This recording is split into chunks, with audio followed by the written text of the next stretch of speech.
નમસ્કાર દોસ્તો, ટ્રેડિંગના ભારે નુકસાન અને ત્યારબાદ અથાગ મહેનતથી મેળવેલી ભવ્ય સફળતાની પ્રેરણાદાયી વાર્તા. સુરતના રિંગ રોડ પર આવેલી ટેક્સટાઇલ કિંગ કંપનીના માલિક સમીરભાઈનો રૂઆબ આખા બજારમાં હતો. વર્ષોની મહેનતથી તેમણે કાપડ ઉદ્યોગમાં પોતાનું એક મોટું નામ બનાવ્યું હતું. પણ માણસની એક ભૂલ ક્યારેક આખી જિંદગી પલટી નાખે છે.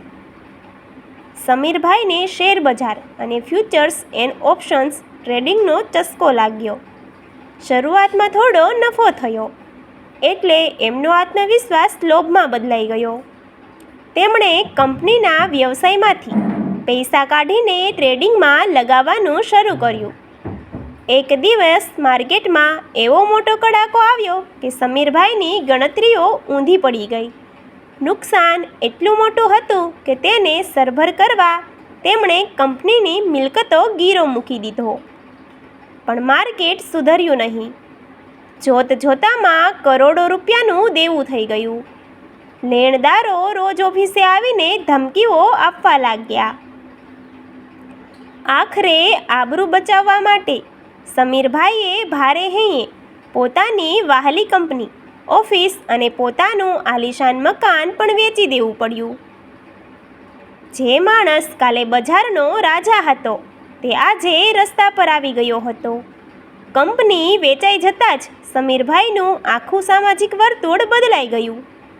જે મિત્રો કાલે તેમની સાથે સેલ્ફી લેવા આતુર હતા તેમણે આજે રસ્તો બદલી નાખ્યો. સમાજના લોકો પીઠ પાછળ વાતો કરવા લાગ્યા. બહુ ઉડતા હતા.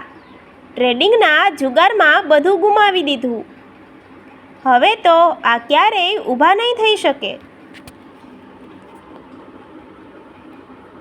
પરિવાર ભાડાના એક નાનકડા મકાનમાં રહેવા ગયો.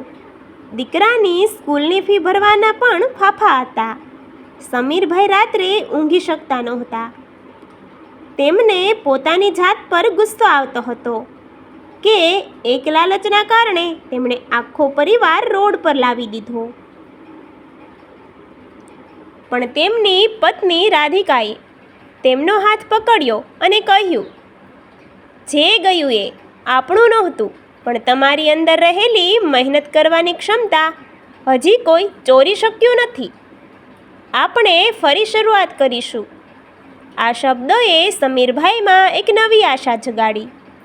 સમીરભાઈએ નક્કી કર્યું કે હવે તેઓ ક્યારેય શોર્ટકટ કે જુગાર જેવા ટ્રેડિંગ પાછળ નહીં ભાગે. તેમણે ફરીથી પોતાની અસલી તાકાત એટલે કે કાપડના ધંધા પર ધ્યાન કેન્દ્રિત કર્યું. પણ તેમની પાસે મૂડી નહોતી. તેમણે બજારના જૂના વેપારીઓ પાસે જઈને કમિશન બેઝ પર કામ કરવાનું શરૂ કર્યું. જે માણસ એર કન્ડિશન કેબિનમાં બેસતો તે હવે ગરમીમાં સેમ્પલના થેલા લઈને બજારમાં ફરતો હતો. તેમણે ઈમાનદારી અને ગ્રાહકો સાથેના સારા સંબંધોને હથિયાર બનાવ્યા.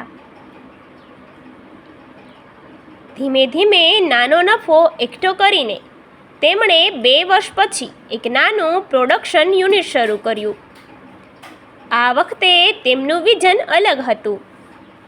તેમણે માત્ર લોકલ માર્કેટ નહીં પણ ડિજિટલ પ્લેટફોર્મ અને એક્સપોર્ટ એટલે કે નિકાસ પર ધ્યાન આપ્યું.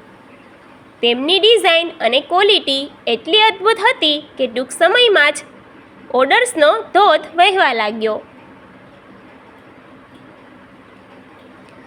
નસીબ હંમેશા મહેનતુ માણસનો સાથ આપે છે. આગામી 3 વર્ષમાં ગાર્મેન્ટ ઇન્ડસ્ટ્રીઝમાં મોટો તેજીનો દોરો આવ્યો. સમીરભાઈની બ્રાન્ડ આખા દેશમાં પ્રખ્યાત થઈ ગઈ. નફો એટલો વધ્યો કે તેમણે જૂના બધા જ દેવા વ્યાજ સાથે ચૂકવી દીધા. હવે સમીરભાઈ અટકવાના નહોતા. તેમણે જૂની કંપની કરતાં બમણી મોટી અદ્યતન ટેકનોલોજીવાળી નવી મેન્યુફેક્ચરિંગ કંપની સ્થાપી. જ્યાં પહેલાં 100 માણસો કામ કરતા હતા ત્યાં હવે 2000થી વધુ કારીગરો કામ કરવા લાગ્યા. તેમની કંપનીનું ટર્નઓવર જૂની કંપની કરતાં 5 ગણું થઈ ગયું હતું.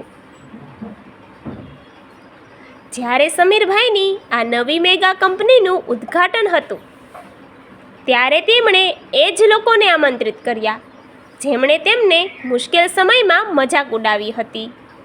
બજારના એસોસિએશનને સમીરભાઈને બિઝનેસમેન ઓફ ધ યરના એવોર્ડથી સન્માનિત કર્યા. સમાજમાં તેમનું નામ પહેલાં કરતાં પણ વધુ આદર સાથે લેવાવા લાગ્યું.